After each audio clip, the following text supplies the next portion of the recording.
r/NoSleep. Posted by u/2cantherapper. There's a water slide in the middle of the North Sea. For some fucking reason, some absolute weapon of a man built a water slide in the middle of the North Sea. Me and the lads on the cod trawler couldn't believe it when we found it. There we were, bracing ourselves against 40 feet rogue waves and horizontal sleet, carried on hurricane-level turbulence 50 miles out from Scotland, when we spotted it. An 8-looped, baby blue plastic water slide, standing defiantly amongst the building-sized waves and ship-bucking winds. It had a ladder and little white and red flags for a lifeguard and everything. It was Gaz who saw it first. "Jesus Christ," he yelled over the North Sea roar, "there's a fucking water slide out there." I was about to yell back that he was an idiot when, out of habit, my gaze turned to follow where his trembling finger pointed. He wasn't lying, there was a fucking water slide out there. "Fuck me," I muttered under my breath, "that's a fucking water slide." "Is that a fucking water slide?" Old Dave, the captain, had poked his head out the cabin to get a view uninhabited by the fat drops of rain smashing into the viewing window. "Fuck me, it actually is. That's a fucking water slide, in the middle of the North Sea." He joined the rest of us, running from the wheel onto the deck to lean over the starboard bulwark. Every man on the vessel stood gawping at the horizontal blue loops, those steel bars set into concrete standing firm against the lashing of wind and monstrous waves. Even the tiny lifeguard flags and the bucket they were in seemed unperturbed by the North Sea's rage. This was in stark contrast to the nets and gear on the ship's deck, all of which strained at the straps saving them from being lost at sea. The search beam on the roof of the cabin swung in the concrete plinth's direction, carving it out against the almost unscathed Arctic darkness. I turned around, peering to see who had climbed up to direct it. That's when the ship capsized. It happened in 3 moments, the mother of all surges crashed down, I was in the air above churning foam, all was black and my lungs filled with ice water. We had life jackets of course, but in seas this rough the buoyancy offers little help. Fortunately this wasn't the first time I'd found myself in the drink. Adrenaline let instinct take charge and I became singularly focused. "Swim, you swim and don't stop until you reach that fucking water slide." The constant flashes of lightning were my only guide. Somehow though I made it to the concrete platform. My lungs burned from inhaling so much of the sub-zero salt water. Those freezing waves still smashed around me as I climbed the steel rungs bolted into one side of the structure. It was when I got to the top that I was allowed a lightning strike snapshot of our ship's stern vanishing below the churning surface. The gale was still beating down on me. There were no signs of my crewmates, but I dared not risk standing to look for them in the roaring black waves. The force of those winds would no doubt have carried me straight back into the freezing waters. Instead I rolled towards the only thing I could see on the platform besides the blue plastic water slide, a hole, about 10 feet in diameter, in the center of the concrete space. I was terrified by the time I had reached it, but only by the memories of Mick or Benny or Saul's mums weeping faces when they found out their boys had drowned. I'd swore never to do that to my old dear. That's why I only peered into the gaping ladder-less hole for a few moments before deciding this new unknown danger was far less than the known certainty of an enraged North Sea. The lightning-carved silhouette of a fresh 30 feet bearing down on the platform was all it took for me to close my eyes and throw myself into the yawning void. The Arctic overspill from above fell through the darkness with me. We weren't falling for long. After about 10 seconds my plummet was broken by something soft, cold, and clothed in wet fabric. It crunched beneath me when I landed, despite the distinctly moist squelching nature of the way it cushioned my landing. It took me a few minutes to find a flare in the safety kit on my belt. Even though the echoing from the tunnel mouth on the distant ceiling made the roar of the waves louder than ever before, I still heard the high-pitched scream that could only have come from my own mouth. It couldn't have come from Bob or Fred's. Their necks were broken. That's why discovering I'd landed on them made me scramble as far back into the flare-lit room as I possibly could. I screamed even louder when Gaz came falling through the hole. Shock is a funny thing. When Gaz landed my main concern was how I'd explain to Bob's mom that the impact of big fat Gosman landing on him caused his eyeballs to pop from their sockets and splat violently on the opposite wall, a far too short way for my yelling features. "Who the fuck is screaming? Keith mate, is that you? What have I landed? Oh my fucking god no, that is a big pile of nope, fuck that. Gaz. Gaz. Move away from the fucking hole." For a man with a moniker that contains the words big and fat, Gaz could move fast when he needed to. This is an essential skill for any fisherman, as nobody wants to be decapitated by a snapped line. Another life-saving skill is knowing when to follow instructions without stopping to look around and find out why. It's both of these skills which saved Gaz from being crushed by the falling frames of Dave and Alfie. Dave landed safely on the pile of sodden corpses. The organic snap which cracked the air let us know Alfie had joined them. What a fucking storm. Dave grinned at us, before the grin turned to a scream upon noticing the puddle of blood forming around where a sharp piece of bone protruded from the new unnatural joint in Alfie's neck. Jesus fucking Christ, Alfie, no, wait, shit, is that Bob? Dave, fucking move. It was Gaz that yelled this time, still only a yard or two from the hole himself. Dave showed the same intuitive response that kept Gaz alive, rolling from the corpse pile mere milliseconds before the thick boots did to Fred's skull what they would have done to his own. I wanted to go home. Nathan whimpered, upon seeing the red mess of bone and brain on his thick rubber footwear. I want to go home, I want to go home, I want to. He was snapped out of his panic, jabbering by his own neck snapping. Jim rolled off of him and the other bodies, already vomiting from the realization of what had just happened. By the time a few minutes had passed since the last of my former crewmates had fallen to their death, there were only the four of us standing. Me, Gaz, Dave, and Jim. 4 bodies lay in a pile, leering at us through the dim red light of the flare. The rest never made it out the waves. Lads. Gaz eventually managed once we'd all stopped screaming. Where the hell are we? What in God's name just happened? We capsized, and all swam for the water slide, then we fell down a hole. I heard the words leave my lips, rather than consciously deciding to say them. I was still in shock, my grip on the flare trembling and my gaze fighting hard not to be drawn to the pair of glistening orphaned eyeballs peering at me from a few feet to my right. I have no clue why it's here, Dave said slowly, his 1,000-yard stare locked on Fred's mangled skull, but I am so glad we found that water slide. I've been on these waves for nearly 40 years. I know this sea, and I've never seen her this angry. It was a blessing, but still something isn't right. Well, no shit, Dave, something isn't right. Are you fucking high? Of course something isn't right. You don't find fucking water slides in the middle of the North fucking Sea. Jim was slapping the back of his hand into his palm to emphasize each word of the last sentence. He was the youngest of us, and this was clearly shown in the additional layers of terror present in his face. I wasn't in a state to acknowledge it at the time, but he was doing well considering he was also dealing with his first brush with drowning. As I said though, I wasn't exactly in a fit state to recognize this. Shut up, Jim. Show him some fucking respect. You have no idea what you're talking about. Of the man and boy, the boy was struggling but the man was very obviously broken. So was I though, which is why I ignored my instinct and turned to Dave. So what do we do?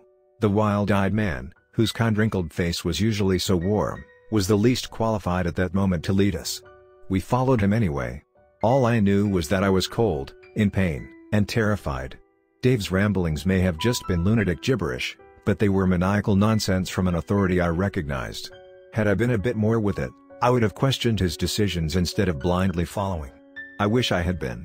If I had, we'd never have gone into the door marked nursery, strictly no entry.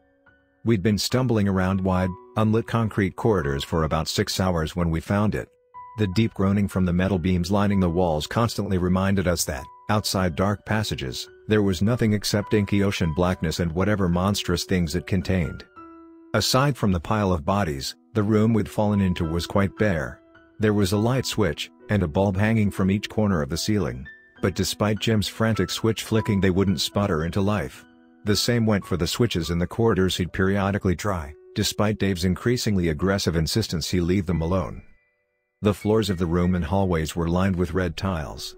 I don't know what color they actually were, but the glow from the flare left them all rendered a deep, flickering mosaic of scarlets and crimsons. There'd been lines of drains, the kind you find at swimming pools, to filter the seawater overspill from the hole in the ceiling. Clearly there was some kind of power in this facility, as Jim could hear the distant sucking and gushing of a pumping system when he put his ear to one of the plastic grates. That's why Jim suggested we follow the pipes leading left at the first split of the corridor. Dave disagreed. Dave decided we should keep following the rail. It was hanging from the ceiling, kept in place by thick steel cables drilled into the concrete every few feet or so. The rail started at the very lip of the hole, then ran along the dripping ceiling into the dark corridor that sprawled forth from the room's only exit. It was constructed from 3 stainless steel plates arranged in a rigid arch, housing a thick chain exposed on its underside. This quietly clinking and clanking length of equally rusted iron rivets was looped around large wheels set directly below each ceiling cable. My mind couldn't help but conjure up images of slaughterhouses and abattoirs, of gutted beasts turning slowly on meat hooks as the conveyor belt rail carried their corpses to the grinder in irregular, shuddering bursts. I think Jim's mind was conjuring similar images, which is why he didn't stop pleading with us to turn back as we followed the rail further and further from the source of the gurgling water pump sounds. There was definitely power somewhere in this place, even if none of the light switches dispelled the darkness. The doors we found at various points were all sealed with electronic keypads whose illuminated fingerprint scanners created small glittering oases of false hope as we traversed deeper below the waves. Jim kept trying these keypads until Dave's harsh reprimands grew into threats of violence.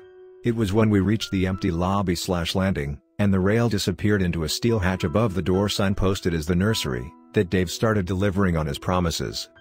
Ow. What the fuck, man? Jim was looking up at the three of us, a streak of dark red pouring from the nose that Dave had just broken. Dave's blood-covered fist was still shaking when he replied, "I told you, shut the fuck up. We're following the rail. The rail will lead us out. Right, Gaz? Keith?"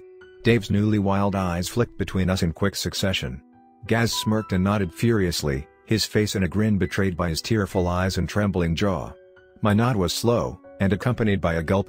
I don't know whether it was the twitching, the flecks of spittle in his gray beard, or the way Dave's tongue would occasionally dart across his lips like a reptile, but it was beginning to dawn on me that I'd backed the wrong horse in the power struggle between youthful ingenuity and old age's wisdom. Unfortunately, the realization was dawning just a few moments too late. "No, you shut the fuck up. We've been down here hours and this rail leads to a fucking nursery. Why would the way out be an A?" The rookie trawlerman never got to finish his sentence. The steel-capped toe of Dave's boat smashed into the boy's chin, knocking him sideways into the cement wall. There was a dull crack, accompanied by a jet of dark red spraying at the impact point where hair, flesh, and bond met cinderblock. Jim's head bounced off the wall. He looked up at me, blood pooling from his split skull, his eyes crossing in and out of focus. "Keith. Mate. Please."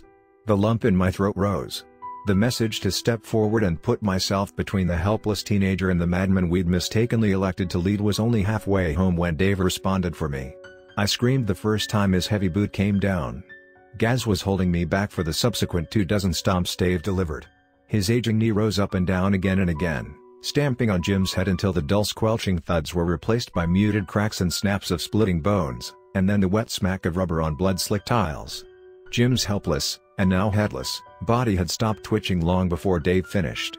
"What the fuck, Dave?" I screeched, struggling helplessly against the colossal Gaz's pudgy grip.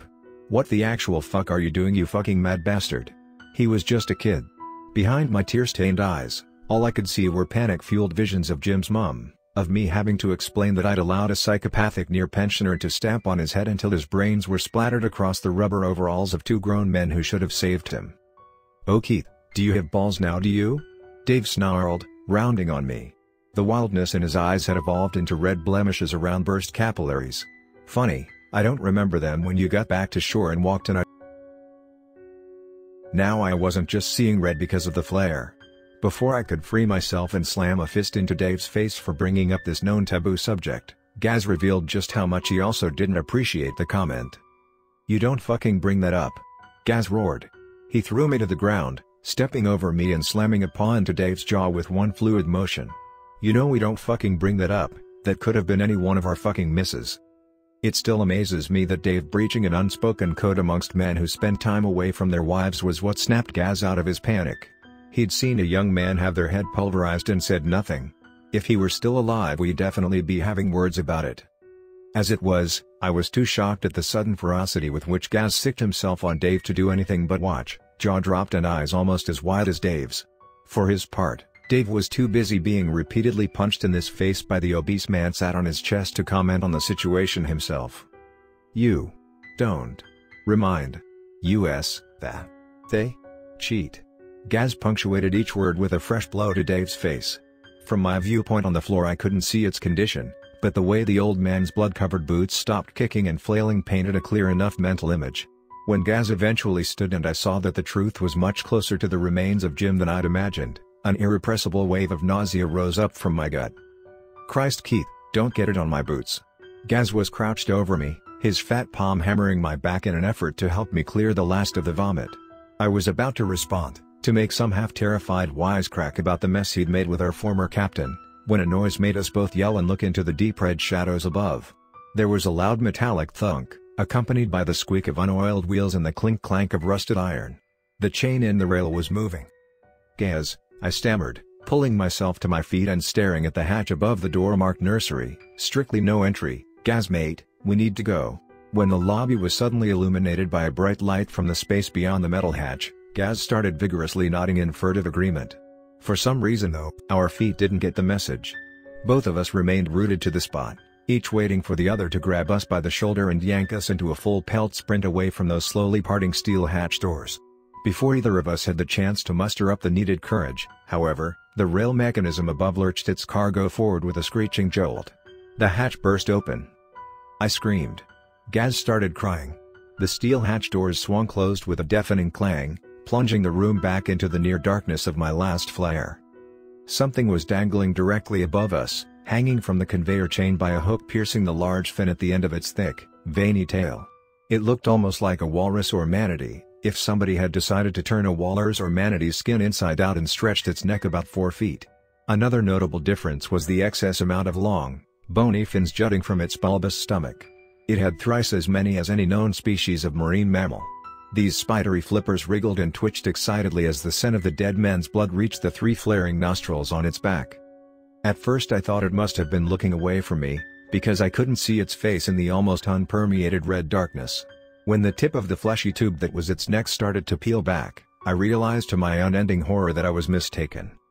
The thick trunk of its neck jutted and spasmed, the loose folds of glistening skin on its surface retracting to reveal a long, yellow snout. By the time the wrinkled hood was stripped back I realized the slowly spinning thing never had a neck to begin with. The quivering neck was actually an elongated head submerged beneath folds of skin. Well, I thought it was elongated. Once the vertical slits along its jaundiced surface started peeling open, however, I knew I was mistaken. It was flat. I was still screaming and wishing for the kickstart from Gaz that would never come when the flesh petals began to unfurl. For the 30 or so seconds it took the starfish limbs to prise themselves apart, our screams were undercut by nauseating slurps and squelches which perfectly matched the viscous mucus dripping from this newly exposed flesh. Our screams only got louder once the face of this monstrosity could be seen in its full and glory. Each of the 7 trembling face segments had 3 eyes running along its length. These eyes were found, bright, dancing independently of each other as they sized up this unexpected meal. They were also distinctly human. They alone weren't what made my legs turn so numb I fell on my ass, though. No. That was the mouths. It had 3 of them, arranged in a triangle on a flat tongue-like pad at the epicenter of the writhing 21-eyed gaze. The space between the maws was occupied by an unfamiliar orifice that oozed a pus-colored substance. This discharge caused hissing and steam to rise from the floor tiles by Gaz's feet where it pooled. These mouths, also human and full of molars, knocked all hope of survival from my mind. I wept uncontrollably, shaking in the warm puddle of other men's blood and my own urine where I lay. It wasn't the look of the mouths that broke me, despite the fact they were without utterly horrifying in ways that test my nerve to ruminate on too long. It's the fact that they were talking to one another. What's this? What's this? What's this? What is it? What the eyes bring us? It is filthy smalls, is it? Eyes filthy smalls, yes yes yes. They wanna play they does, yes yes yes yes. They conversed in sing-song voices devoid of any dialect I recognized. What I did recognize, the thing that horrified me so much about those understandable yet unintelligible words, was that the voices that uttered them belonged to human children. Gaz was still standing. I think that's what saved my life. That's why it went for him first, giving me the few seconds I needed to run screaming into the dark corridor, away from this living nightmare. Before either of us could move, the air was cut through by a noxious odor. The stench curled the hair in my nostrils and sent my gag reflex into violent spasms. Working on a controller, I thought I'd smelled the worst shades of rotting ocean flesh the sea could send to try and break my morale. I realized in an instant that I knew nothing of the stomach-emptying horror she could spew forth, and she was now punishing me for my overconfidence. The punishment her tittering judge meted out on Gaz was much, much harsher. Neither of us had time to react to the smell beyond starting to gag. The orifice between the mouths had puckered, the acrid acidic pus leaking from it now cascading from the pursed hole. I just about noticed the change when it convulsed, opening to spray forth a thick yellowish web of phlegm over Gaz. He started screeching the moment the pus-colored snot touched his skin. I could see why. As soon as contact was made, his flesh started bubbling, melting away to reveal veins, muscles, and eventually bone. The jabbering thing above had landed a direct hit. Gaz just about had time to turn in my direction, arm outstretched, his remaining eye wide and full of tears, when the jaw he wanted to use to cry for help fell to the floor. We both watched it fall for a moment that seemed an eternity long, me with my unrestrained panic and mouth full of bile, Gaz with his exposed throat and flopping, jawless tongue. By the time I'd found my way to my feet, his arm had gone too. By the time I'd started running down the unlit corridor, his corroded body had collapsed under its own weight, the remaining eyes still darting wildly in the few seconds before the last parts of his head dissolved into foul-smelling organic sludge. I shouldn't have looked over my shoulder. That mental image, and its implications, will scar me for whatever does remain of my life. I also shouldn't have dropped the flare. If I hadn't been running through the corridor in pitch darkness, the scientists with their night vision goggles would never have been able to tackle me and drive that syringe into my neck. I've been in this cell ever since I woke up. I don't know what happened to my clothes. They've been watching me since then, too. The scientists, I mean. They've been poking and prodding me with needles for weeks, treating me like a damn pincushion while they inject serums and take samples. I'm in no condition to fight them. Some of the syringes contain a sedative that keeps me drowsy. They must do, because they always seem especially keen to stick one in me when I get a bit, as one of them put it, restless and screamy. It was the one with the kind face who said that. The lady one. Can't be older than Jim. I think she's some kind of intern. It's her that brings my admittedly not too bad meals, which are always steak, eggs, and beans. She's also the one who brought me the crayons and paper I'm writing this on. She wouldn't let me have a pen. Too pointy, she said. When she brings my next meal, I'm going to beg her to take this. Plead with her to put this out there somewhere, so my family know what happened. I know Hannah left me for Jack, but I still want her to know. Little Ian deserves to know what happened to his dad. Even if she doesn't get my message out there immediately, I hope the kind-faced scientist takes my advice and stores this away instead of throwing it out. Just in case she ever has a change of heart about whatever the fuck they're doing to me. I'm going to have to stop writing soon. I'm tired. My neck aches, and I've got these cysts on my sides that have been there for a few days now. I'm sure it's just the meat diet, but I've been getting big. Like, gas big. I'm hoping it's nothing to worry about though. I've got bigger problems than my health, like getting the fuck out of here. Oh, and before I go, I did ask the kind-faced scientist about the water slide. She just smiled at me and said, "Oh, yeah, I see why that must seem weird. You'll find out soon enough, Keith, but during the larval stages you can get a bit, childlike. We find taking the newer converts up top and letting them go for a swim and use the slide helps them burn off a bit of excess energy." She'd leaned in closer after she said this, her face locked in an effort to offer genuine reassurance. "Don't worry, Keith, I know the nursery seems scary, but I'll make sure the others give you a turn on the slide.